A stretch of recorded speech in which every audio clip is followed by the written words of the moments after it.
Hey guys, welcome back to New Rockstars. I'm Wilhelmina, and this is my good friend, Mr. Sam Basher. Hello, it's great to be here, especially because what you're seeing right here is two very happy boys. Two happy boys because even though we are insanely swamped with trailers from Comic-Con that were so good, we just got done with our millionth watch of the kick-ass new trailer for the Justice League movie. And this trailer ticked so many boxes for us that I'm gonna be the first one to admit, I don't think the DCU had been hitting constant home runs, but this movie, following up the amazing Wonder Woman, it feels like they might be back on track with a really bright future. By the way, a 4-minute trailer that somehow doesn't give away the entire plot?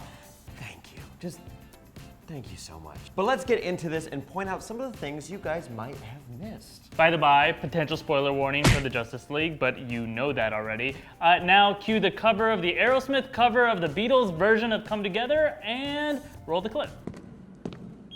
Excuse me.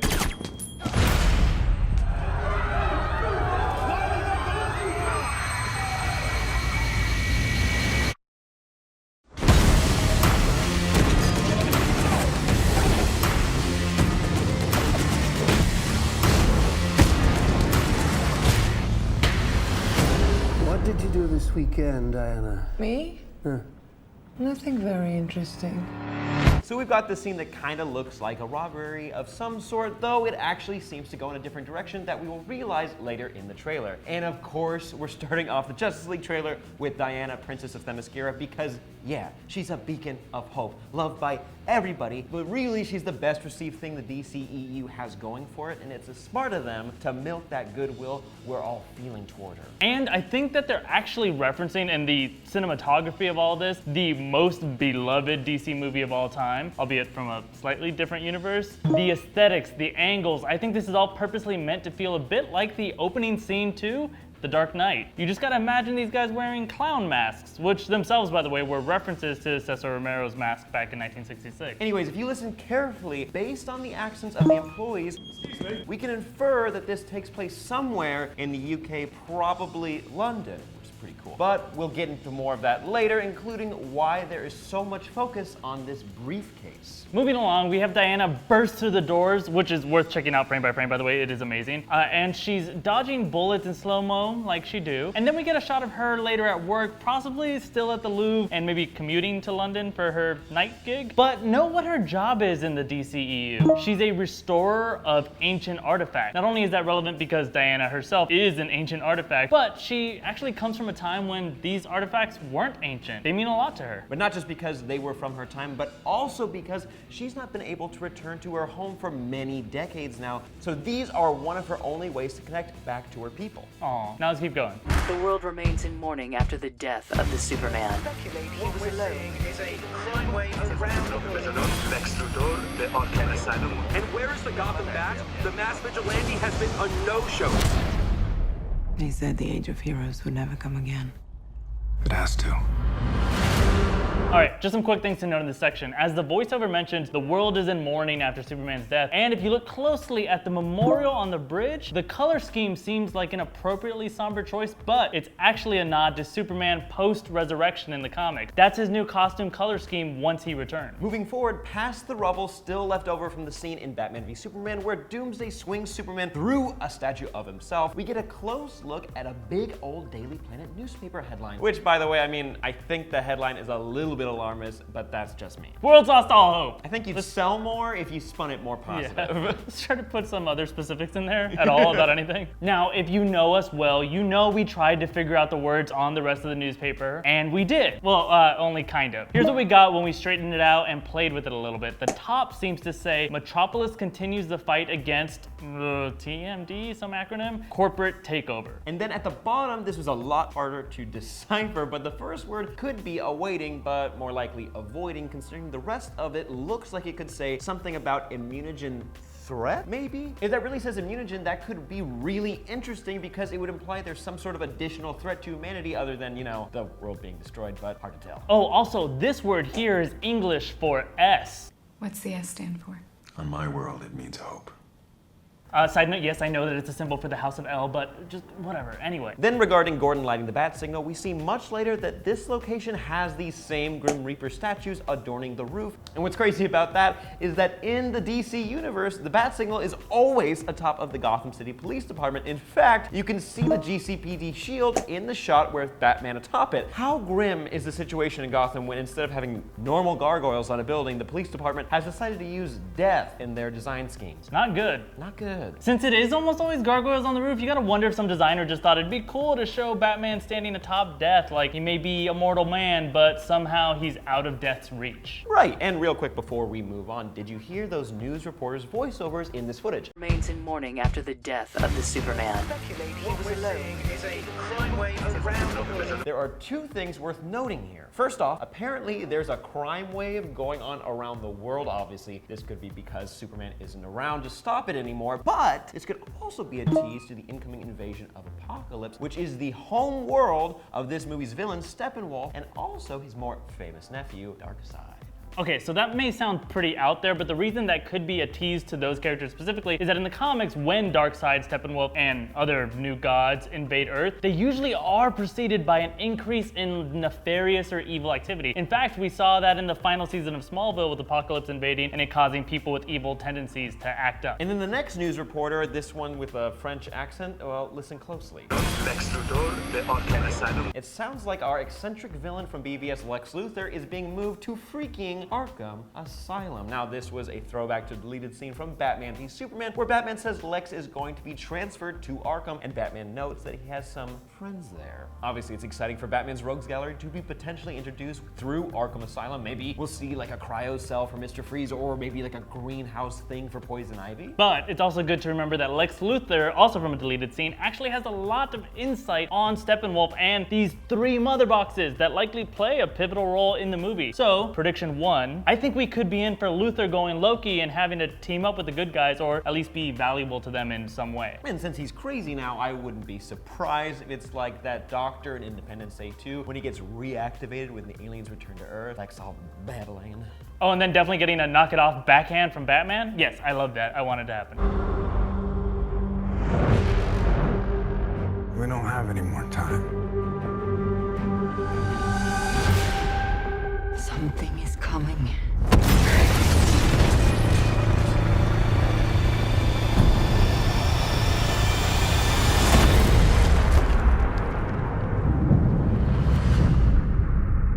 So we got this epic shot of Themyscira, and as we know from the Wonder Woman movie, Zeus himself hid this land away from the world, and yet a few moments later, it looks like Steppenwolf lands directly there. That shows you the power of this thing, a mother box. Even Zeus magic can't trick him. This is the first one we get a good look at too. Now, mother boxes are devices used by our invaders from Apokolips, and they're what Lex saw in his lesson on the Kryptonian ship. From what we can tell, there are 3 of these on Earth. One here with the Amazons. Our guess is that another one is with the Atlanteans, and the final, that one's probably with the normal humans, specifically Silo Stone, Cyborg's dad, and that's the box that essentially made Cyborg, or at least his armor. Okay, so boom, our guess is that Steppenwolf is on a mission to collect these mother boxes once again in order to bring the full-on invasion of Darkseid and his minions to Earth. This could be tied to what's going on later in the trailer, where Steppenwolf seems to use the power gel redness from inside his axe, which you can see here, to kind of terraform the Earth and make it more like Apokolips, which is another thing that often happens in depictions of this invasion story. Oh, by the way, rewinding for just a second, that tunnel thing that Steppenwolf drops out of, that's our first sighting of a live-action boom tube. So freaking cool. This is a form of instant transportation via portals from Apokolips and New Genesis. New Genesis is like the sister planet to Apokolips. If Apokolips is hell, then New Genesis is heaven, sort of. Kind of. You can usually use these tubes to travel any place you'd like, sometimes even other dimensions. Freaking cool. And fun fact, since Cyborg's tech is made from this same kind of technology, prediction 2, the team is going to have to use him to either interface with the mother box or a boom tube, and bam, Cyborg just became an essential part of this plot. He gets to be in the movie. Hey! Also, before we move on, we gotta mention how cool it is to bring Steppenwolf to Themyscira. Steppenwolf and Darkseid are literally referred to as new gods, as in the replacements for the Olympian gods. So this conflict is much more direct with the Amazon. Now let's move on. No protectors here.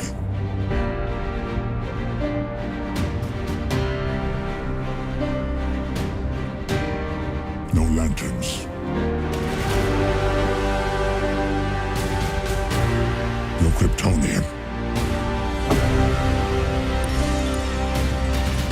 Moving on, we get our first shot of Arthur Curry, aka Aquaman, swimming, but if you go back to the very beginning of the shot, you might notice he's swimming up to a statue. Based on the built-up throne around him, our guess is that this is an ancient Atlantean king, and considering Christopher Hivju, Tormund Giant Spain himself, was cast as an ancient Atlantean king, we're starting to think that we're going to get a flashback to ancient Atlantis at some point, possibly when they receive and hide their mother box in the past. Moving on, we see Wonder Woman in, according to that sign, Gotham, and then the power's going out, so it could be part of the attack, but it also could be related to the huge power spike that could happen when Cyborg is first made. Now, I know that happens over in Metropolis, most likely, but do remember that in the DCU, these are sister cities. Right next to each other.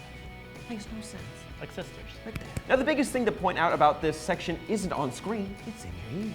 We hear Steppenwolf talking about how it's the perfect time for Apocalypse to strike. No protectors here. No lanterns. You're Kryptonian. This world will fall, like all the others. Are you kidding me? Lanterns. All of our hearts flutter just a little bit at the mention of lanterns, meaning that the Green Lantern Corps is out there officially in the cosmos protecting civilization. Now, it kind of sounds like the lanterns could have already been protecting Earth, and now they're gone. So, how could that be? Well, in Green Lantern lore, Abin Sur crash lands on Earth after being attacked in his ring, searches out Hal Jordan, making Hal first human Green Lanterns. Big moment. From there, we get Jon Stewart, Guy Gardner, Kyle Rayner, Simon Baz, and Jessica Cruz being the main human lanterns. So in this movie, maybe we're just before the human lanterns coming into being. And as for Abin Sur, maybe Steppenwolf killed him? Either way, the little tease makes us think that the Green Lanterns could be appearing in the DCU before their full-on Green Lantern Corps buddy cop movie, but we'll get back to how that could happen later. Now, real quick, we gotta acknowledge that the Kryptonian costume has to be Superman, but can I just say that I get why some people are confused by how incredibly skinny this mannequin thing's legs are. These are such pretty little legs that it made people think this could be Supergirl's costume. And also even quicker, I gotta say how cool it is to see the Flash bending the shape of the window before he breaks it. There's a lot of concern that the Flash TV show had already used up all the interesting ways to show the Flash's super speed, but the way to keep it fresh and unique is moments like this, trying cool new tricks. Now moving on. This world will fall, like all the others. One misses the days when one's biggest concerns were exploding wind-up penguins.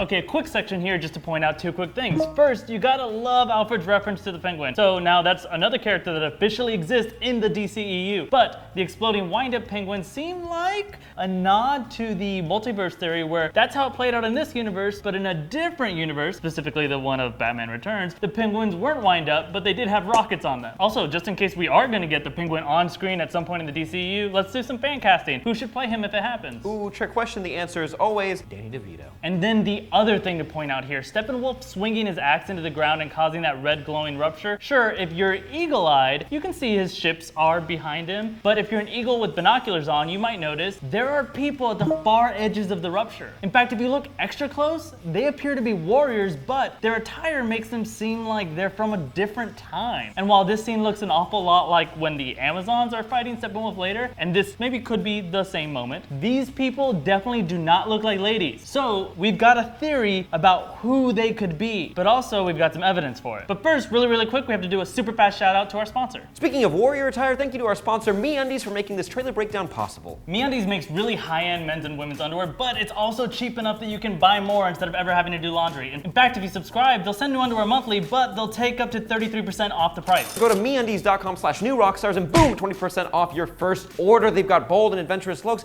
but you could also get the classic ones too in case, you got a serious business meeting that day. And you forgot your pants. Also, totally genuine here, we're nerds. We need all the romantic help we can get. Fresh new underwear will always be better than those raggedy old groin wrappers we normally use. Oh, and the legs don't ride up. They won't turn into thongs throughout the day. They grip and they stay there. Thanks to MeUndies for supporting these boys and these boys. back to it. So who are these warriors at Steppenwolf's arrival? Well, first you gotta remember the footage from last year's Comic-Con. So that would mean that if this is a flashback in this trailer, then it looks like these Viking types actually succeed against Steppenwolf. But how could normal humans beat Steppenwolf? Well, okay, this theory is where it gets pretty out there. Considering this is the ancient past, and we know they've been casting roles like this, what if these here are the ancient Atlanteans mentioned earlier? Maybe even before Atlantis sank. Right, there definitely was a time where they were above ground, and in the comics, they are very associated with the Amazons, another ancient force of amazing warriors. The idea that those two forces come together in the ancient past to repel an apocalyptic invasion would make a lot of sense and could be the plot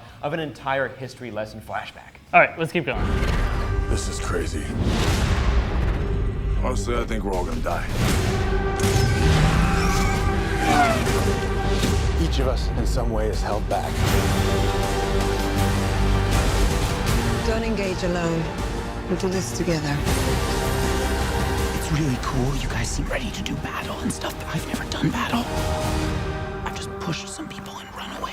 So we see Steppenwolf gathering his forces in what most likely is his ship, or possibly his fortress that he's built on Earth, or even his fortress back on Apokolips, which would be awesome. Ship or fortress are our guesses because look at the edges. This thing has windows. Fancy. Stepp is surrounded by parademons and looks to be walking towards a glowing floating light, which seems to be either one of the three mother boxes or one back on Apokolips. Based on the design, it seems like there's a lot of focus on the boxes as a source of energy, which could be used as a power source that fuels Steppenwolf's Doomsday Machine. Don't worry though, not actually Doomsday, he's very dead. If it is a Doomsday Machine, it could be what's causing the sky to turn red, as we see here, but also in a few other moments too. And by the way, the sky turning red isn't just the filmmakers deciding that scary blue clouds have had their time. Red skies are a reference to the comics, where red skies always mean issues with the multiverse. The most famous instance is the Crisis on Infinite Earth story, and then every follow-up Crisis event actually, but there's such a big deal that the term red skies crossover actually refers to how when things like this happen,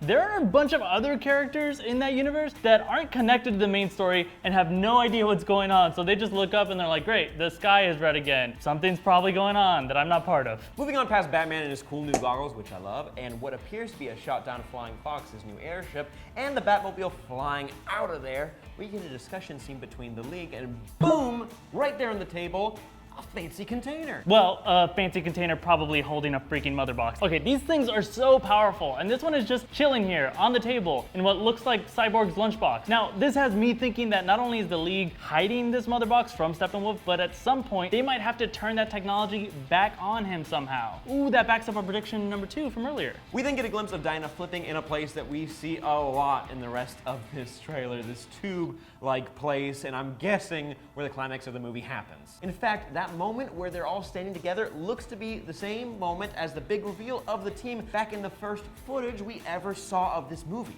Moving forward, there's a moment where the team appears in this white, sterile environment, and because Cyborg is taking the lead here, seemingly looking at something familiar, I'm gonna guess that this is Star Labs, where Cyborg was created. So in that case, the thing he's looking at could be the mother box that made him and ends up in his lunchbox later, or because that tech made him, and in the previous trailer we saw one of those parademons attack Cyborg's dad, I think he could possibly be looking at the very same parademon, or at least his body. That would make sense if that emotion on his face right now is disgust, because in the comics, Cyborg doesn't really love his new look. And in this iteration, since his tech is the same one that makes parademons, it means he looks a lot like them. Notice their body similarities from later in the trailer. So it would make a lot of sense if that's disgust face. And then we get my favorite line in this trailer. I've just pushed some people and run away. Which I love because it's a reminder that the Flash is going to be as funny as he usually is, and also that he's not going to be some expert. He's a rookie and he's got a lot to learn and he might mess up a lot. Thank goodness. Honestly, if the DCU takes the same approach that Marvel did with Spider-Man, Flash, both here and in his upcoming solo movie, could be a lot of fun and yet feel very different from the rest of the DCEU. All right, let's watch more.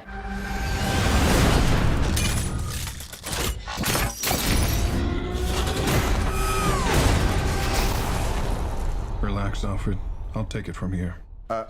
Do I know you? Superman was a beacon to the world. He didn't just save people. He made them see the best parts of themselves. All right, the trailer's really picking up the pace, so we will too. First thing to point out is when Cyborg appears in this Batman tactical vehicle, if you rewind slowly, you're gonna notice he didn't climb in, he dropped like hundreds of feet into it. In fact, look even more closely, he almost killed Batman doing it. The vehicle, by the way, is the Nightcrawler. Great name. It's around 30 feet tall and it's like a tank that's also spider-like. It can actually use its legs to stab into materials and break through and climb. So Steppenwolf attacks in this tunnel, which could be the tunnel that connects Metropolis and Gotham maybe? But we want to talk more about this scene that looks to be in Atlantis, where Steppenwolf throws his axe at Aquaman. Now this could be Steppenwolf stealing the Atlantean mother box underwater, but also check out Aquaman's pants. He got those at H&M. I own them myself. But actually, I think that means that Aquaman wasn't hanging out in Atlantis, but maybe has to rush down from the surface world, throwing his Hollister shirt into the wind and diving down quick as possible to try to protect Atlantis and its box. And then this next shot is why we said that we don't know if that courtroom scene in the opening is much of a heist, because this looks to be the same place, the building that has the same design. The cop cars are British police and the SFO refers to the Specialist Firearms Officers, which are also a faction of British police. And so it looks like the briefcase from earlier, yeah, that could have actually been a bomb. And if that's the case, what does Zack Snyder have against courtrooms? Why has he always got to be blowing them up? They just want to be a Justice League 2. And finally, I want to point out Diana here. This shot and move is so similar to the one used in Batman v Superman, and I think it's interesting that we now know this wind-up arm move is how she generates the force to use her god-level cuff boom attack, which is definitely not his official name, but let's move on. All right. I don't recognize this world. We don't have to recognize him. We just have to save it.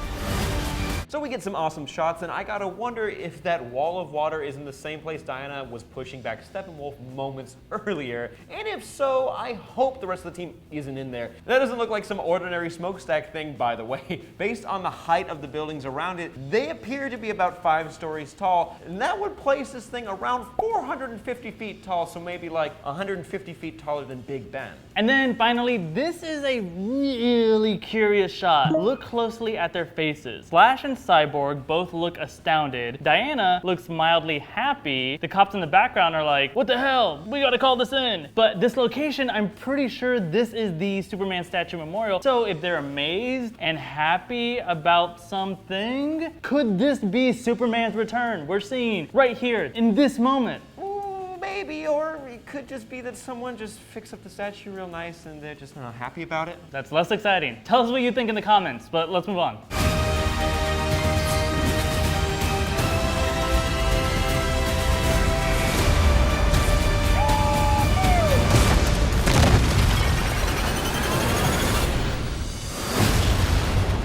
How many of you are there? Not enough. Do you really think that... Oh, wow, they really just vanish. Huh? Oh, that's rude.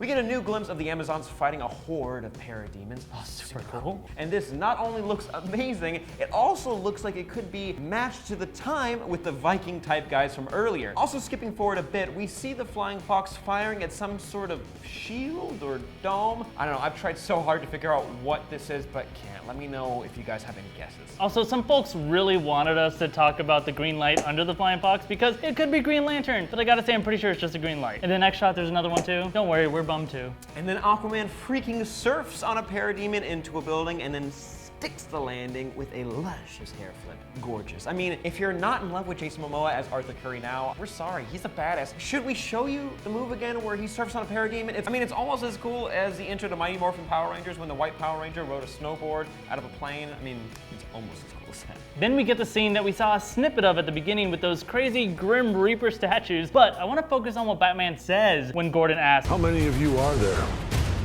Not enough. Now, remember that Batman knows about Amanda Waller's Task Force X, aka the Suicide Squad, so he knows that there are way more metahumans out there that could be helping. But prediction number 3, I think there's a chance that Batman is actually thinking of someone specific, and that person is not Superman. We'll actually explain more about this in a second because it kind of comes up again. Let's get at that trailer after credits scene.